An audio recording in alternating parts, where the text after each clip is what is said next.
Mais uma vez, bom dia a todos, a paz do Senhor Jesus Cristo. Que bom estarmos aqui na casa do Senhor, para neste momento da liturgia estarmos pregando a palavra de Deus. É para isso que fomos convocados, é para isso que estamos aqui, para cumprir o propósito de Deus. Essa é a missão da remanescente cristã Filadélfia, levar avante a comissão ali em Marcos capítulo 16, onde o Senhor Jesus Cristo disse: ide por todo o mundo, ensinai e batizai em nome do Senhor Jesus Cristo. Batizar em nome do Pai, do Filho e do Santo Espírito. Amém? Vamos abrir nossas Bíblias em Efésios capítulo 5. Efésios capítulo 5. Carta de Paulo aos Efésios capítulo 5.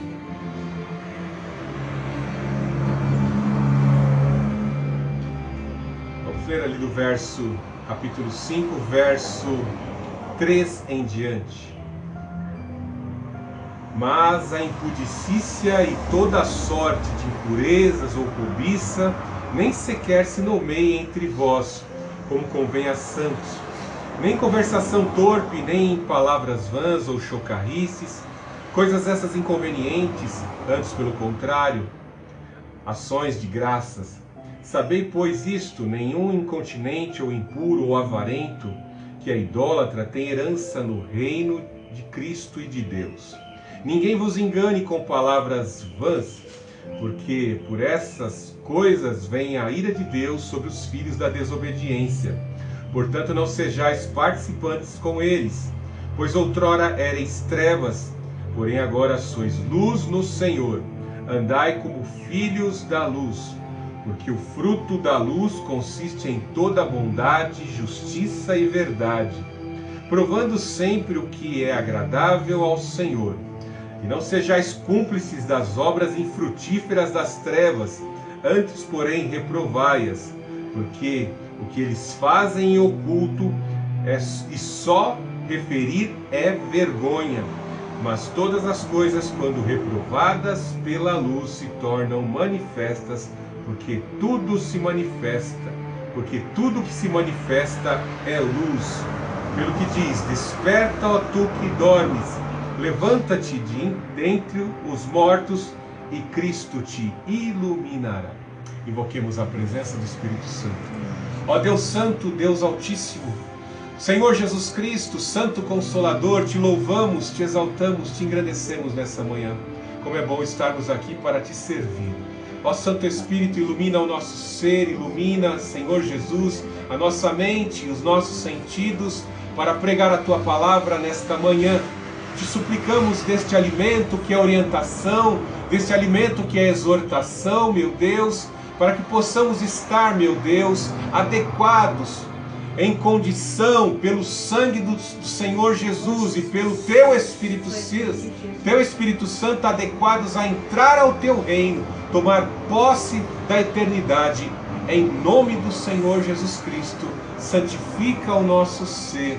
Nós colocamos diante de Ti o nosso caráter, as nossas falhas, onde temos transgredido os Teus princípios. Em nome do Senhor Jesus Cristo, te suplicamos, opera em nosso ser, que possamos sair daqui, após ter ouvido esta palavra, santificados, predispostos e desejosos de sermos como verdadeiros luzeiros no mundo de trevas. Em nome do Senhor Jesus, pelo fogo do Santo Espírito, que seja afugentado e afastado todo espírito imundo contrário à pregação da palavra. Toda ansiedade, todo cansaço mental, todo desgaste, as lutas que muitas vezes tentam atrapalhar, que neste momento sejam dissolvidas pela paz do Espírito Santo em nossas consciências. Te suplicamos nessa manhã. Ó Santo Espírito, usa a minha vida e os meus sentidos para pregar a Tua palavra. Invocamos a Tua presença. E neste momento glorificamos o Deus Altíssimo. Glorificamos o Senhor Jesus. Glorificamos o Santo Espírito. Amém. É muito importante na vida cristã nós termos consciência do que éramos e do que somos hoje em Cristo Jesus. Após termos ouvido a palavra de Deus, esta que entrou pelos nossos ouvidos e promoveu uma verdadeira revolução nas nossas consciências, pois ela nos conscientizou que os nossos vícios, os nossos pecados estavam nos degradando, nos degenerando e nos impossibilitando de, no dia do Senhor, adentrarmos ao reino do verdadeiro Deus. O mundo oferece um reino, o mundo oferece a sua glória efêmera. Muitos astros da música, do entretenimento, têm aí seus 15 minutos de glória. Isso é um jargão repetitivo no mundo do entretenimento. Eles dizem são 15 minutos de glória, a fama se apaga. Aquela beleza daquela mulher que era jovem, mas de repente fica um pouquinho mais velha e já não consegue mais nem por operações plásticas e tantas outras ser aquela pessoa que era naquele momento de glória. O tempo passa e o tempo passa rapidamente. Digo isso porque pregando aqui o tempo passa rapidamente. Às vezes você não nota, mas o tempo passa rapidamente e nós temos que tomar decisões nessa vida. A vida é feita de decisões. E é importante que num momento como esse, nesse tempo agora em que você ouve essa palavra, você entenda essa orientação, essa exortação, essa ênfase. Paulo insiste, exorta aos Efésios para que venham se adequar a essa palavra, optar por essa palavra e permitir que o Espírito trabalhe no coração dos Efésios para que eles estejam agora conscientes de que são luz, que foram colocados em região celestial para que possam verdadeiramente ser salvos. Muito cuidado, porque Paulo fala neste mesmo texto acerca, não se deixe enganar por vãos discursos, filosofias vãs. Às vezes nós encontramos tantos mestres de determinadas áreas acadêmicas, da psicologia, da psicanálise, em que falam ali como viver melhor nessa terra. Às vezes vem aqueles livrinhos de autoajuda, né? Tem aqui 10 conselhos para você ser bem sucedido no amor, nas finanças. Alguns líderes de grandes corporações traçam ali algumas regras que utilizaram para que as suas corporações crescessem e obtivessem lucro. E às vezes a regra e a receita de bolo não funciona quando você tenta pôr na prática, porque existe uma particularidade, uma subjetividade. É particular de cada um vivenciar os seus desafios e às vezes as coisas não são tão iguais. Por mais que você siga a receita, não dá certo. A única receita que verdadeiramente vai dar certo e não pode falhar é a do Senhor Jesus Cristo. E você tem que confiar nela, porque Ele afirmou para as nossas vidas: todo aquele que crê em mim, ainda que morra, viverá. Como foi enfatizado pela minha esposa aqui nos momentos do louvor, Ele disse que nos ama. E em todo momento Ele nos ama, até mesmo quando estamos em pecado, porque Ele nos ama e vai enviar servos para nos orientar, para que nós nos aproximemos dele e podemos provar mais ainda em profundidade do seu amor. Ou seja, Tiago tem toda a razão em dizer que no caráter de Deus não existe sombra de variação. Ele é perfeito de eternidade a eternidade. Nosso caráter é que algumas vezes, por algumas lutas e dificuldades, por traições, por frustrações, que as pessoas às vezes nos acometem, ou por nós mesmos acometermos as pessoas, nós variamos o nosso caráter. Nós deixamos de intensificar em percentuais o amor que dedicamos a Deus e dedicamos às vezes às pessoas. Em tudo isso que eu falei nessa introdução, o apóstolo Paulo trata aqui neste capítulo 5, nesta mensagem que é muito profunda. Eu tenho certeza que eu não vou conseguir entregar na totalidade tudo que eu aprendi e trabalhei em devocional ao longo da semana. Mas uma coisa eu quero que você entenda logo de início, que é algo muito misterioso, que é o amor de Cristo por nós, o amor do Senhor Jesus Cristo pelas nossas vidas. Nós temos essa compreensão desde pequena, entre meninos e meninas. Vemos num filme ou talvez lá numa novela, você vê um caso de amor.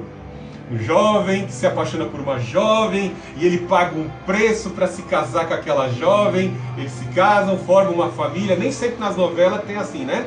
Mas alguns filmes antigos, é melhor usar o filme antigo, né? No filme antigo lá, o cara paga o preço para se casar com aquela jovem, gera filhos. E como naqueles livros antigos, né? E nas novelas antigas, eles se casam e vivem felizes para sempre. Ou seja, um preço de um amor pago para se conquistar uma pessoa. Veja o exemplo de Jacó, que amava a Raquel, e ele trabalha 14 anos arduamente, às vezes sendo enganado lá pelo seu sogro Labão, para poder se casar com a Raquel. Que linda história de amor! Que preço alto foi pago por Jacó para se casar com Raquel, né? A belíssima Raquel. Vamos entender que o Senhor Jesus Cristo, o nosso Deus, como é citado em palavra de gênero masculina, palavras podem ser identificadas por gênero, nós entendemos que Pai, Filho e Espírito Santo são palavras de gênero masculino, né? Então a gente fica pensando, né, que a Bíblia sempre utiliza da ilustração de noivo e noiva, de um Deus traído e uma nação esposa infiel no Antigo Testamento. Basta você ler o livro de Oséias, onde Oséias é levado por Deus a se casar com uma prostituta, Gomer, e ela o trai constantemente. Os filhos que ela concede para ele retratam toda a dor que aquela mulher que trai no coração de Deus, o que o profeta sentia, a dor da traição.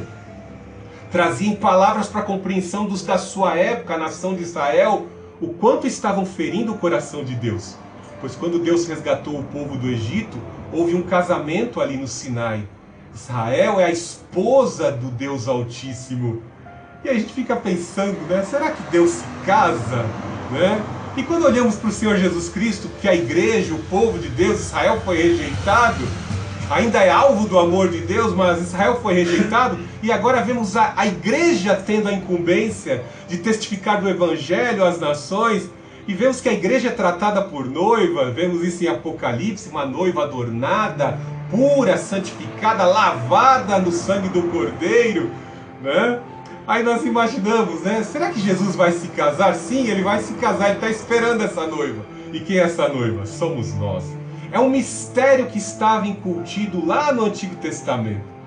Então, para nós que muitas vezes fazemos esse questionamento, né? Sexo masculino, sexo feminino, união e construção de uma família. Ele fala isso aí no capítulo 5, né? Do 22 em diante, né? Que deixará o homem, no verso 31, deixará o homem o seu pai e a sua mãe, unir-se-á a sua mulher, e os dois se tornarão uma só carne. Paulo relaciona aqui a união de marido e mulher, e o marido defendendo a esposa, e a esposa sendo submissa ao marido. Ele usa o contraste das atividades do marido e da mulher com as atividades do Senhor Jesus e as atividades da igreja. A igreja submissa ao Senhor Jesus Cristo, levando o Evangelho, servindo na casa de Deus, e o Senhor Jesus Cristo pagando o preço, como um varão protetor da igreja nas batalhas espirituais. Ele é o nosso herói, ele é o nosso Goel, como diz no hebraico. Ele protege a igreja. O inimigo não pode ir contra as nossas vidas. Por mais que afete o nosso corpo, ele não pode tragar a nossa alma. Pois o Senhor Jesus Cristo desceu às regiões inferiores da terra e derrotou a morte, Satanás, na sua carne. Pois ao terceiro dia ele ressuscita, derrotando a morte, e traz a noiva, a esperança da ressurreição dentre os mortos. Veja que mistério profundo o Senhor trabalha pela vida de Paulo, a mensagem aos Efésios, que o Senhor Jesus, ele vai se casar com a igreja, mas ele espera da igreja algo muito importante. Assim como a noiva que tanto fez campanha nas igrejas, né? Tem mulher que faz campanha para arrumar o noivo, para arrumar o esposo, várias campanhas para arrumar o esposo, e ela vai estar de certa forma se posicionando para que possa se casar, encontrar um noivo, para que quando o noivo olhe para ela, ó, realmente você está adequada, está prendada, sabe fazer feijão e arroz, sabe lavar roupa, sabe cuidar do marido, conhece tudo aquilo que é necessário para se viver bem com o marido, aprendeu a servir. Nunca se esqueça que o nosso Deus, ele criou homem e mulher, e cada um dos dois, tanto homem e mulher, possuem condições biológicas. Tanto homem e mulher possuem condições biológicas Paulo fala que a mulher foi criada para o homem e ela é o vaso mais fraco. Ela necessita ser protegida pelo marido. Assim como Cristo protege a igreja, os maridos têm que proteger as suas esposas. Veja que no 5:22 ele fala: mulheres, sejam submissas aos seus próprios maridos como ao Senhor, porque o marido é o cabeça da mulher, como também Cristo é o cabeça da igreja, sendo este mesmo o Salvador do corpo. Veja que agora ele colocou um contraste aqui muito interessante, a questão do corpo, a cabeça e o corpo. Cristo, por seu Espírito Santo, controla o corpo, que é a igreja. Assim como a sua cabeça, na sua cabeça existe a sua mente, e na sua mente o centro das suas decisões. Você tortura o seu corpo? Eu conheço alguns grupos esotéricos aí, nos quais alguns lá, possuídos de espírito demoníaco, comem até garrafa de vidro, né? O demônio entra no corpo da pessoa, a pessoa come uma garrafa de vidro, eu já vi isso. Mas eu duvido que alguém em sã consciência pegue o seu braço e coloque numa fogueira, ou pegue uma brasa ardente em mãos assim, fique queimando e dando risada. Estou queimando a minha mão, estou destruindo o meu corpo. Jamais alguém faria isso. Muito pelo contrário, uma cabeça sã, uma cabeça saudável, movida pelo espírito racional de Cristo em sua vida, pois temos a mente de Cristo, ele vai cuidar bem do seu corpo, ele vai cuidar dos seus cabelos, vai fazer higienização pessoal todos os dias, vai cuidar dos seus dentes, vai cuidar das suas roupas. Você não vai chegar na casa de Deus todo maltrapilho, rasgado, sujo. Você vai procurar se cuidar. Então a cabeça, assim como a cabeça cuida do corpo, o Senhor Jesus, ele cuida da sua igreja. Ele não muda, não tem sombra de variação. É que às vezes a igreja, ela quer se sujar. É que de vez em quando a igreja quer dar uma puladinha de cerca, quer adulterar. Tiago disse: não sabeis vós que o Espírito em que vós habita sente ciúmes? O noivo sente ciúme, porque às vezes a noiva fica cansada de esperar e às vezes quer usar uma roupinha mais curta, extravagante, pensando num outro noivo. Não há outro noivo que vai conceder vida eterna, casamento eterno. Esses noivos que o mundo oferece aí de outras religiões só leva a condenação eterna.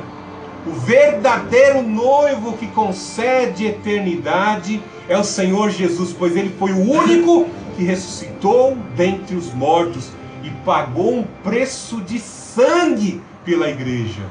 Morreu e ao terceiro dia ressuscitou para conceder esperança à noiva, como já foi dito.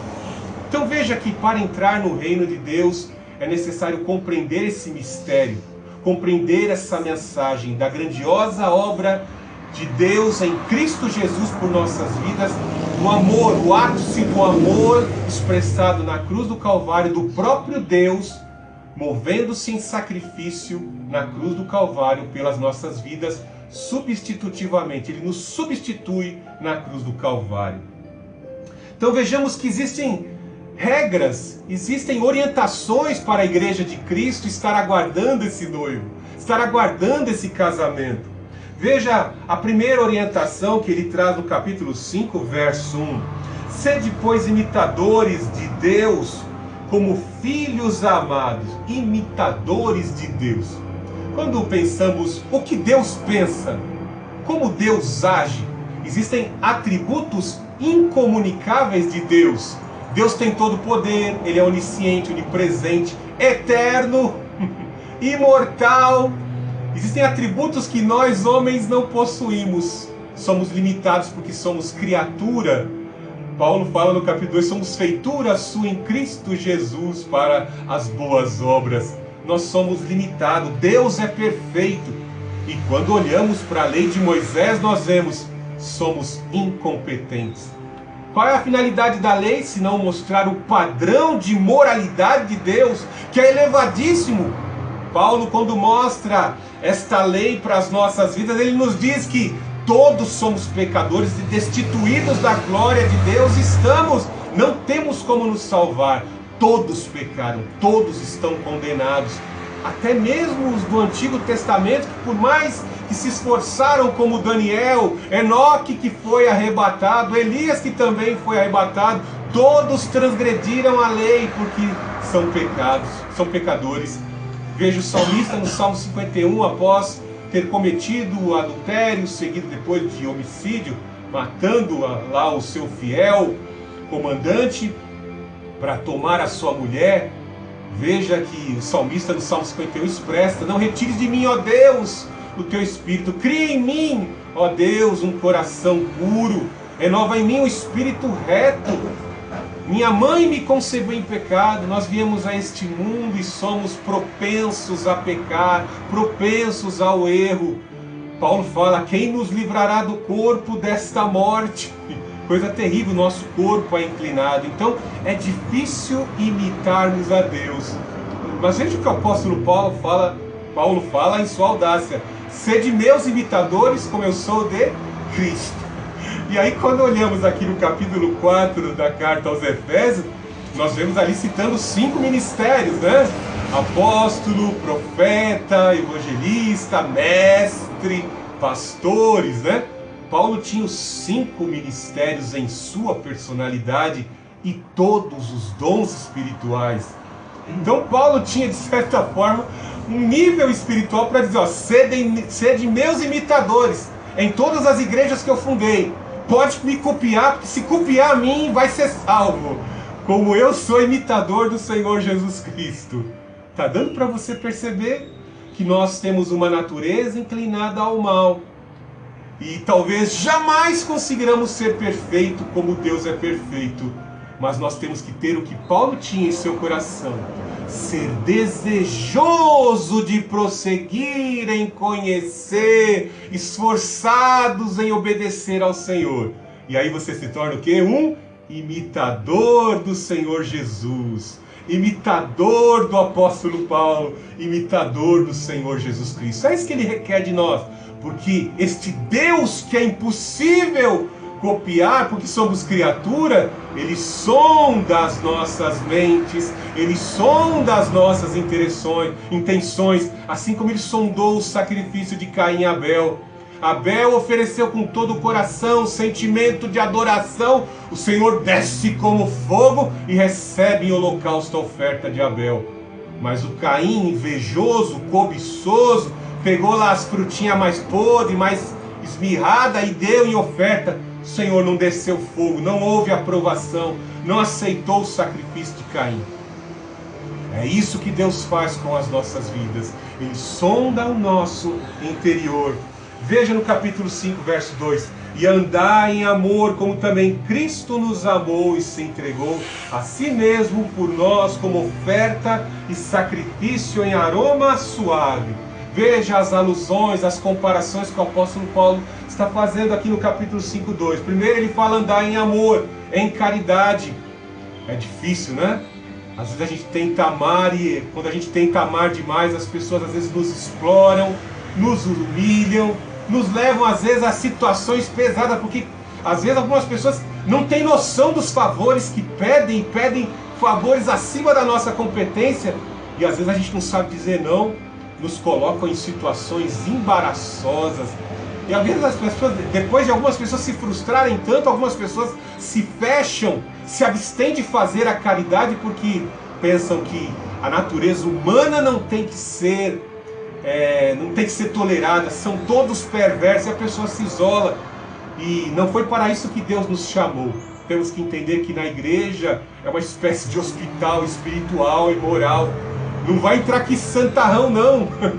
O Senhor Jesus Cristo disse que igreja é que os médicos, os doentes é que procuram os médicos. E ele, como médico dos médicos, o que os deficientes e doentes vão fazer? Vão correr atrás do mestre. Vão correr onde tem a bênção. O Senhor Jesus Cristo disse: onde tem a carniça, ali estarão os abutres. Ou seja, as pessoas vão correr no local onde estão ocorrendo sinais, onde existe a exposição da palavra de Deus. Nós temos que exercitar aqui. O apóstolo Paulo está tentando apontar ao mandamento supremo do Torá sagrado, da lei de Moisés: amarás o Senhor teu Deus de todo o teu coração e ao próximo como a ti mesmo. nós temos que nos esforçar. Às vezes nós nos afetamos, as pessoas fazem o mal para a gente, mas tem que se lembrar dessa palavra aqui, ó. Lembra-se dela, está escrito lá em Hebreus: a mim pertence a vingança. Depois você abre lá em 1 Tessalonicenses capítulo 5, o Senhor é vingador daqueles que são explorados na área sentimental. O Senhor é vingador. Então não tente fazer justiça com as suas mãos e também nem se abstenha de amar ao próximo. Continue amando no poder do Espírito Santo. Senhor Jesus, ame essa pessoa por mim. Abençoeis e não amaldiçoeis. Senhor Jesus, abençoa essa vida. Coloque essa vida para que ela possa provar do amor do Senhor Jesus Cristo. Entregue nas mãos do Senhor. Ele é o teu Goel, vingador, advogado. Ele virá te vingar. E se possível for, tristemente, no último dia de algumas pessoas que praticam a maldade. Veja como ele compara também o ensinamento profundo que ele fala: e se entregou a si mesmo como oferta sacrificial a Deus em aroma suave. Ele está lembrando dos 5 rituais que existem lá no Antigo Testamento, né? É um estudo muito longo, esses cinco sacrifícios, e todos esses 5 sacrifícios apontam para a obra do Senhor Jesus Cristo. Primeiro sacrifício, oferta de holocausto, onde o ofertante, o adorador penitente, pegava o melhor animal e oferecia como oferta queimada. Já pensou pegar aquele boi de 400 mil reais, de $500 mil, e oferecer em oferta queimada, em adoração ao Senhor? Abraão pegou Isaac e ofereceu em holocausto. Era o mais precioso que ele tinha, e ofereceu em holocausto. Sacrifícios pacíficos, onde o sacerdote, o adorador penitente ali levava a oferta. Uma parte da oferta era movida ao sacerdócio, e a outra parte do animal, depois do sacrifício, era para a comunhão do ofertante, do adorador ofertante, junto com seus familiares. Tinha também o sacrifício expiatório, que envolvia o pecado. Tinha também o sacrifício pela transgressão e culpa, que com certeza Zaqueu ofereceu, pois ele disse: eu vou ressarcir em 4 vezes a quem tenho lesado. Quem cometia crime doloso contra o seu irmão em sociedades de empresas, assim, muitas vezes, ele tinha que ressarcir a quem ele lesou em 4 vezes e oferecer esse sacrifício pela transgressão e culpa. Vemos que também a última oferta, a oferta de cereais e de libação, que também expressam o que o Senhor Jesus Cristo fez por nós. Ele se ofereceu como uma oferta de libação, pois eram ofertas de vinho e azeite, substâncias líquidas. E vemos lá em Isaías 53 que o Senhor Jesus, Isaías profetizou, que o Senhor Jesus derramou a sua alma na morte. Paulo fala na carta aos uma das suas últimas cartas lá, ele expressa isso, que já estou prestes a ser derramado como oferta de libação pela pregação do Evangelho. O Senhor Jesus derrama a sua alma na morte, para nos livrar da morte, prova o veneno da serpente na sua carne, para deter o veneno da serpente nas nossas vidas, que é o veneno de Satanás. E o apóstolo Paulo se entrega como oferta de libação, oferta derramada pela pregação do Evangelho. Que coisa maravilhosa! Paulo verdadeiramente compreendia isso daqui. Ele está ensinando para a igreja como se entregar, como Cristo se entregou por cada um de nós. Veja no verso 5:3. Depois de falar da profundidade, um pouquinho aqui, eu não pude estender tanto, mas depois de falar da profundidade do amor do Senhor Jesus Cristo, ele começa a falar de condutas e regras que são essenciais para nos qualificar a adentrarmos no reino de Deus. Veja que ele usa uma palavra aqui pouco usada no nosso vocabulário, do português clássico, né? A palavra impudicícia. Impudicícia significa imoralidade na área sexual. O apóstolo Paulo, eu fiz questão de começar pelo final do capítulo 5 para mostrar que a igreja tem que se manter pura, a igreja tem que se manter casta. Fornicação e adultério são pecados e impossibilitam as pessoas de adentrarem ao reino de Deus. Relações sexuais antes fora do casamento são pecados e impossibilitarão as pessoas de adentrarem ao reino dos céus. Por isso que ele usa aqui o capítulo 3:1, a impudicícia. Os efésios viviam numa cultura pagã, onde se cultuava um demônio, um ídolo, né? Estamos aí na plataforma do YouTube, não pode usar palavra forte, senão os vitimistas ficam, isso é gatilho, ficam tristinhos, né? Então, impudicícia representa essa imoralidade, e os efésios cultuavam a deusa Diana dos Efésios, que é a mesma que a Vênus, que é a mesma que a Afrodite, né? À toa que dali surgiu o nome do preservativo para as relações sexuais. Então, existia toda uma cultura sexualizada, paganizada, onde o sexo era sagrado. Então Paulo fala que verdadeiramente o povo de Deus, que foi colocado numa condição de região celestial, tinha que se manter longe da impudicícia, longe da imoralidade na área sexual. Veja que ele fala: mas a impudicícia e toda sorte de impureza ou cobiça nem sequer se nomeie entre vós, como convém aos santos. Convém a cada um de nós fugirmos da cobiça. Não fica cobiçando o carro do seu irmão, não fica cobiçando os bens do seu irmão, não fica cobiçando o marido da tua irmã, a esposa do teu irmão. Isso não faz parte. Lembra que esse pecado aqui é muito feio e degrada ao ser humano. Não é à toa que encontramos isso lá no Decálogo, nos 10 mandamentos. Não cobiçarás a mulher do teu próximo, nem o jumento, nem o boi, né, para cobiçar as coisas dos outros. Temos que amar e nos alegrarmos. Paulo fala para nós nos alegrarmos com aqueles que conquistam, com aqueles que estão tristes. Devemos nos alegrar, fazer alegria e não ficar cobiçando. A cobiça impede as pessoas de adentrar ao reino dos céus. Veja o rei Saul, invejoso com relação a Davi, que era um grande guerreiro. Imagine quando as virgens, as donzelas cantavam: Saul matou os seus milhares, mas Davi as suas dezenas e centenas de milhares na batalha. Isso causou muita dor de cotovelo, muita inveja. A inveja e a obsessão contra Davi foi tão grande, que Davi teve que foragido, viver grande parte da sua vida fugindo de Saul. E Saul se esqueceu de governar o seu reino em perseguição a Davi.